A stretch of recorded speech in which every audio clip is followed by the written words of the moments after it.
உங்களில் யாராவது அன்புக்கும் காதலுக்கும் வித்தியாசம் கூற முடியுமா? முடியாது, முடியவே முடியாது. முடியும் ஐயா. முடியும் என்று கூறிய மாணவன் யாரோ? ராதா சார் சொன்னா.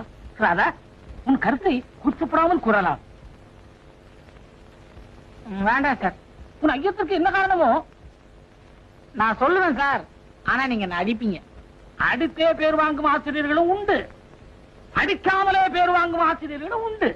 இது நான் எந்த ரகத்தைச் சேர்ந்தவன் என்று உமக்கே தெரியும். கூறும், கூறி பாரும். அதாவது சார், வேண்டாம் சார், நான் இவங்கிட்ட சொல்ல நீங்க கேட்டுங்க. அவன் இவன் என்று ஆள் மாறாட்ட வேண்டாம். அவை அடக்கத்துடன் நீரே கூறும். அன்புக்கும் காதலுக்கும் என்ன வித்தியாசம்? சார், உங்க பொண்ணு மேல நீங்க வைக்கிறதுக்கு பேரு அன்பு, அதே நான் வச்சுன்னு வச்சீங்க காதல்.